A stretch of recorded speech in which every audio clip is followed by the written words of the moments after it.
Okay, how about this for a plot twist? When Billy figured out Jill was about to sell him out, he made a power move and sold the divisions of Abbott Chancellor to Jack, just like Victor did with Glassade before he handed it over to Diane. Jack's creepy little smile when he told Diane not to worry about Glassade made me think, yeah, something's up here. Also, anyone remember when Claire was pretending to be Nikki? She literally took Victoria's hairbrush, so I'm starting to think she might not be Victoria's daughter after all. Weird, right? And let's talk about that poor coat check woman at the ranch who's missing Thanksgiving with her family, just so she can hold people's coats. #priorities. Oh, and I just realized there are only 3 soaps left on TV now. Days? You've got to pay to watch it, so that's out. I'm not dropping cash just to watch a soap. Mine and R totally ruined it for me this week, and now I'm desperately in need of a small soap fix. Let me list what pushed me over the edge. That freeloader moving in with Nate and suddenly not looking as sick anymore. Convenient, huh? Sharon strolling around that decrepit coffee house, asking people if they're scared to be alone with a murderess. Really? Turning a solid character like Nick into a lovesick doormat. Everything to do with Claire. Not sure why I despise her so much, I just do. Everyone kissing Sharon's skinny little rear and treating her like royalty. Meanwhile, Michael's another slimy weasel who turned on his best friend. And Michael defending Sharon with that ridiculous, "my ethics force me to defend her" line. Please. Of course, guilty people need a lawyer, but acting like it was his moral duty, that's just dumb. I honestly can't stomach another CBS soap right now, so looks like I'm headed to General Hospital. I need to see if other shows are this irrational and so obsessed with treating criminals like royalty. But hey, this group has been a blast. Lots of laughs, even if the soaps are driving me insane. Hey everyone, welcome back to Radiant Serum. I'm Aubrey, and I hope your day is shining bright. Thank you for joining me. Let's jump right into today's video. I've been curious about Maria Arena Bell, who used to write for The Young and the Restless, and is married to Bradley Bell Jr., so naturally, I googled her to see what she looks like. She doesn't look at all like I imagined. Definitely didn't picture her as someone who ruined the show. Is that really how people see it? Honestly, I'm hoping Ed Scott can breathe some fresh life into the show. But here's the thing, her era was actually my favorite. Sure, she had some wild storylines, like Lauren and Jill being sisters, or Sharon and Victor as a couple, yikes. But the energy of the show was just so much better back then. Ever since she left and JFP took over, the whole vibe has been different, and not in a good way. Sally Morena and then Tony Morena made real efforts to get the show back on track, but they were stuck with Steve Kent as a VP, and let's just say, it was a losing battle. Like you, I'm hoping Ed Scott can shake things up, but I don't see anything changing unless Kent and Griffith are shown the door where they belong. Who will Kyle choose? A wild rumor is swirling that Ian is about to team up with Jordan to take down everyone connected to the Newman family. Summer, Claire, Kyle, and even Mariah are going to be caught in the crossfire. Jordan, especially, is gunning for Claire after her betrayal, but the real chaos starts when she turns her rage onto the entire Newman clan. It's clear she's angrier than ever, and she's going to up the ante this time. Jordan's plan? To get twisted revenge on anyone remotely tied to Victor and Nikki Newman, and she's starting with Summer. With Claire now a beloved part of the family, Victor and Nikki's cherished granddaughter, Jordan sees her as the perfect target. In fact, it looks like a love triangle is about to form between Claire, Kyle, and Summer. So naturally, Jordan decides to pull all 3 of them into her mess. The plan? Kidnap Summer and Claire. Ian and Jordan hold them hostage, and they both get a dose of poison. But here's the kicker, there's only one antidote. Kyle is faced with the impossible decision, who will he save? Summer, his wife, or Claire, the woman he's been growing closer to? As much as Kyle cares for Claire, would he really let Summer die? And even if Summer decides to sacrifice herself and begs Kyle to save Claire instead, will he be able to follow through?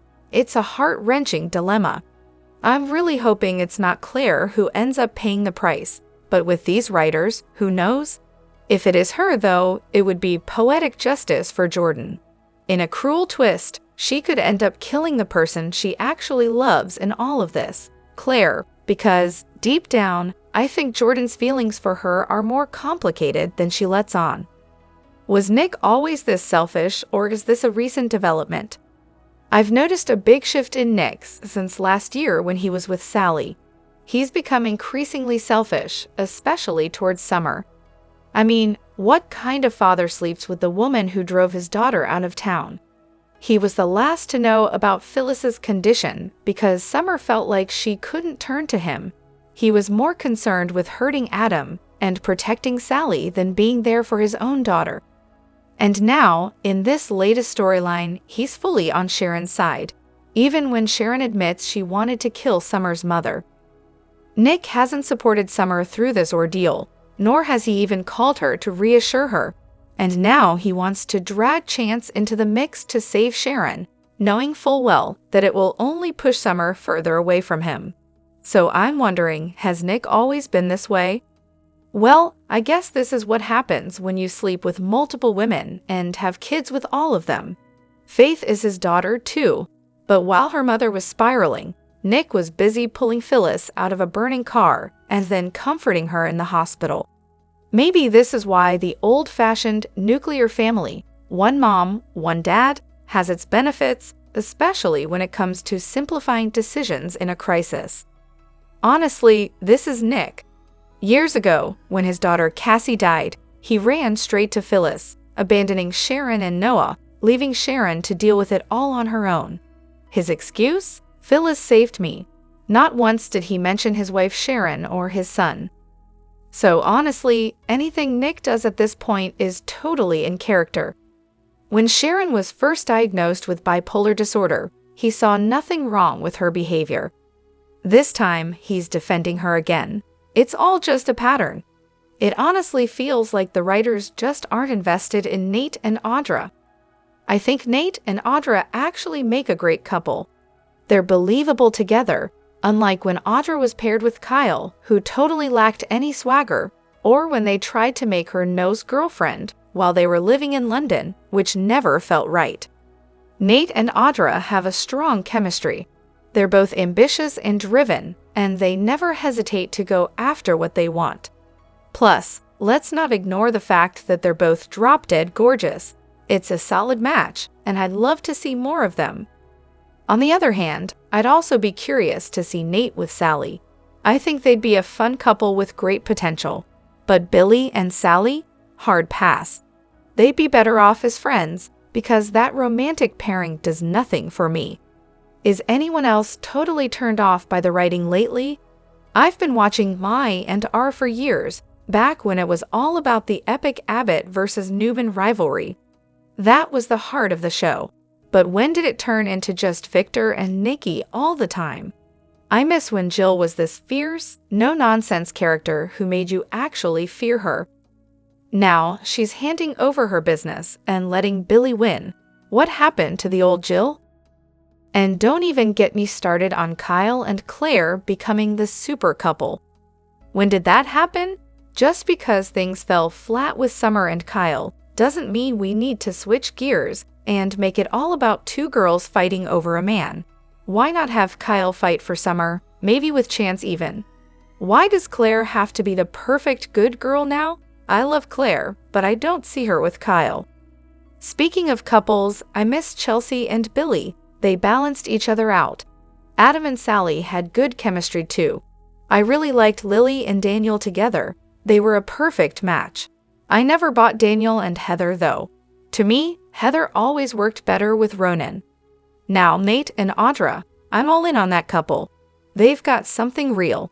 As for Nick and Phyllis, they always had great chemistry. Phyllis brought out a fun side of Nick that I miss. They were a perfect match. And Ray and Sharon, they were my favorite couple. Honestly, why not bring Ray back, whether as a twin or a new character? It's about time for something fresh, but with that chemistry still in play. And don't get me wrong, I'd love to see Victor fail a little more. Bring back that darker side of him. Let's see him face some real consequences for once. Oh, and side note, I love Cole and Victoria. That's a decades-old triangle that keeps giving. Finally, I do like Danny and Christine together. There's something special about watching their romance unfold from the very beginning when Christine was just a kid. But honestly, it's time for them to have their peace and for the show to move on to something more exciting. Imagine if someone actually took Victor down on Y&R, the ratings would skyrocket. It'd be like when JR was shot on Dallas. Every character would be a suspect. The drama would be insane. Honestly, a lot of viewers would love to see this happen, but it'll never actually go down. Victor is basically worshipped on this show. As long as he's got his money, his family and friends will keep bowing down to that evil, vindictive, self-appointed mafia king. He grew up in an orphanage, sure, but at this point, he's still playing the sympathy card at over 80 years old. That being said, I don't think they're going to kill him off, but I do think they're going to pile it on. Jack, Diane, Billy, Phyllis, Audra, Kyle, and Lily. Each of them is going to have their own revenge plan for Victor, and he won't see it coming. And of course, now Jordan's in the mix too. It won't be all of them working together, but I can totally see a web of scheming going on where everyone takes their own shot at him. It's about time Victor gets a taste of his own medicine. Adam and Nick. Why are the writers going backwards with these two? Adam and Nick have clearly made amends and moved on, and honestly, it's been refreshing to see them move past all that bickering. After all these years, they're grown men with families. So why are we revisiting this old animosity? It's unnecessary and honestly pretty boring to watch. Can we just let them move forward for once? This feels like a step backward. That being said, I do get that they're brothers, so a little back and forth here and there makes sense. As long as it doesn't escalate to them hating each other again, I'm fine with some playful bickering. But here's the real issue. JG seems determined to keep characters locked into their roles. Victor must always win. Adam must always be the outcast in the family. Billy must always lose, and so on. The writers keep talking about surprising us, but all we get are short-term twists that come out of nowhere, only to change nothing in the long run. JG refuses to let any character truly grow or evolve, and that's the biggest problem. Why would Catherine be okay with this? Honestly, the whole storyline with Nikki and Victor buying Chancellor is just sickening. I can't imagine Catherine looking down from wherever she is and smiling approvingly, offering them her blessing. After all, they've treated her grandson, Billy, like absolute garbage for years. How can they do all this underhanded stuff and somehow explain it away to Katie and Johnny? It's despicable. But let's be real, Catherine probably would be okay with it. She practically fawned over Nikki, and she loved Victor. For much of her time on the show, she wasn't exactly a paragon of goodness or morality. So why would she care how badly they've treated Billy or all the other people whose lives they've destroyed over the years? There are so many people who should be out for Victor's blood, just for what he's done in the past year alone. The Abbotts, except Ashley, I guess, Lily, Sally, Audra, Nate, just to start. But we all know Victor isn't doing this to honor Catherine. If that were the case, he would have never sold it in the first place. This is all about getting back at Billy. I just wish all of Victor's victims could band together and take him down. And while they're at it, get rid of his self-entitled family too. Nikki's nose is so high up in the air, she'd drown if it rained hard enough. And as for Victor, it's time for him to retire already. He's way past his prime. And don't even get me started on those spoiled brats. Johnny and Katie have watched Billy fail again and again. He's out of a job, rejected at Jibboat, and blaming everyone but himself. Now, he's licking his wounds by having revenge sex with Sally just to annoy Adam. It's the same old, tired routine. Now, I'll admit, Catherine didn't exactly have a soft spot for Billy when she was alive. She did leave the company to Victor, if you believe the letter, so honestly, I don't think she'd be too upset about it being back in his hands. But let's not kid ourselves. Victor did not acquire Chancellor to preserve Catherine's legacy. That's a load of nonsense. One interesting thing from the Thanksgiving episode. At the big Newman family dinner, little St. Clair is really growing into her role as a full-fledged Newman. She's already got an impressive talent for rationalizing and justifying the indefensible. At this rate, she'll be ready to run for office as a Republican politician in no time. The Young and the Restless spoilers for Monday reveal Thanksgiving tensions between the families. The Newman family celebrated Thanksgiving with warmth and joy as they usually do, surrounded by family, food, and festive cheer. It was a time for them to come together and reflect on what they had, despite the ongoing challenges and internal conflicts they faced throughout the year. Victor, ever the patriarch, relished the chance to gather his family, while Nick and Nikki shared a rare moment of peace, their faces glowing in the cozy atmosphere. But the truth beneath the surface was clear. Despite their outward smiles, the Newmans knew that their unity was fragile. There were deeper divides in the family that could be torn open at any moment. Meanwhile, the Abbott family was far from the festive scene that the Newmans had crafted. Jack and Diane shared a quiet moment together, drinking wine and discussing the future.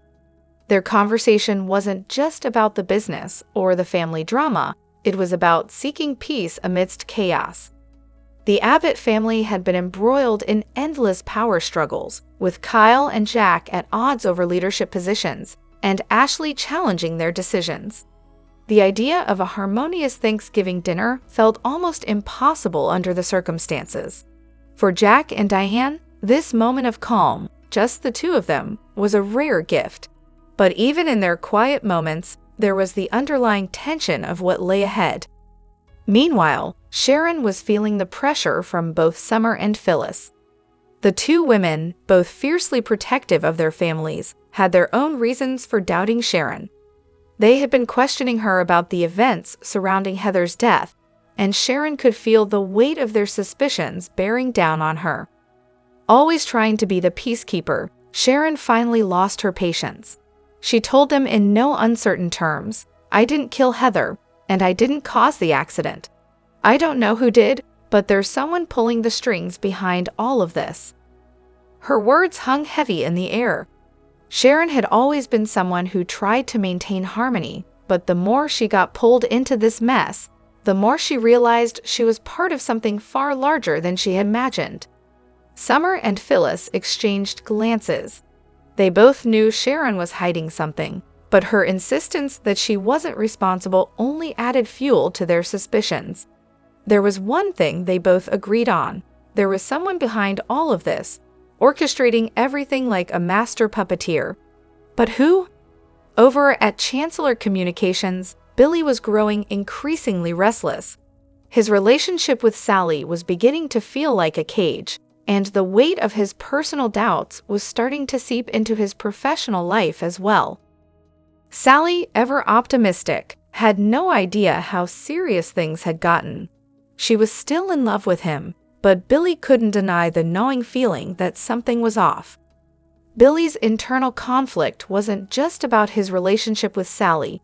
It was about his identity and the role he played within his family. The tension between him and Jack was palpable. Billy longed for freedom, to break free from the expectations placed on him and from the stifling ties that bound him to the Abbotts and the pressures of the family business.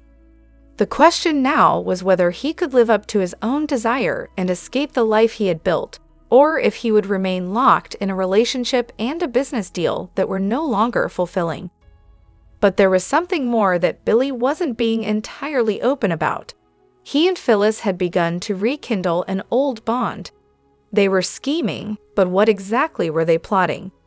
The nature of their plans remained a mystery, but it was clear that Billy was considering returning to his old self, the Billy Abbott that had once caused chaos within the family. Was it his desire for independence or something more dangerous? The dangers ahead, Sally's innocence and the secrets of the past. Sally was still in the dark about the depth of the situation. She saw the changes in Billy but couldn't understand why he was pulling away from her. She was too trusting, too naive, and she didn't yet know how to fight back against the game Billy and Phyllis were playing. Phyllis, as always, had her own agenda. She wasn't just looking out for herself. She was laying the groundwork for something bigger, something that could involve Billy's return to a role of power at Chibot or even something darker. For now, Sally was just a pawn in a game she didn't fully understand. She would soon learn, however, that the stakes were much higher than just a simple romantic struggle. In this family, nothing was ever straightforward, and the cost of loyalty could be more than she ever imagined. The Young and the Restless spoilers reveal that Adam Newman has had many different faces over the years, but some fans have stayed loyal to Michael Money's version and still miss it to this day. Money portrayed Adam from 2009 to 2014 and certainly left his mark on Genoa City with his incredible performances. Of course, Mark Grossman currently plays Adam and has made the role his own. Before Grossman debuted as a recast, Justin Hartley also stepped in Adam's shoes for a while. Even so, Michael Money's name often comes up on social media as viewers wonder what the future might hold. Old Money return as Adam or even another character somewhere down the line? On X, formerly known as Twitter, Money addressed the possibility of a Y&R comeback. For starters, Money talked about life having twists and turns, before revealing that he's a school teacher now. Since Money teaches theater classes and truly cares about his students, he's not in any hurry to return to the soap world. Money said he's in a happy place and shared how thankful he's feeling this year. That said, Money did admit that Adam was the most exciting role he'd ever portrayed and hinted about missing it. One fan posted about wishing Michael Money would come back and said that Sharon Newman needed her knight in shining armor. So let's look at what Money had to say about that. Sharon and several other cast have remained close with me. I hear about the goings-ons. Who knows? One day in the far-off distant future I'll return. But for now, I have students who need me, Money insisted. It's interesting that Money is leaving the door open for a Y&R comeback in case the opportunity ever pops up. Perhaps if Mark Grossman ever decides to move on, Money might be considered for the role again. Although Money was fired and forced out under controversial circumstances, things can change behind the scenes. It's possible that Money might get another chance to play Adam at some point. Sometimes soaps bring actors back as new characters instead, so no one can rule that out either. Bottom line, Money isn't shutting down the option of returning to Y&R, but he's content to focus on teaching his beloved students for now. In the meantime, Grossman's Adam will continue to be involved in some exciting storylines, so stick with us for predictions on his involvement in Sharon's drama and a whole lot more. The Young and the Restless spoilers say Adam could get tangled up in some Iron Ward chaos sooner or later, so stay tuned for updates on all the shocking news to come. Jordan's plan to expose Kyle's true nature was far more sinister than anyone imagined. Using Summer and Claire as pawns, she orchestrated a scheme that would force Kyle to choose between them, revealing his selfish and ruthless side.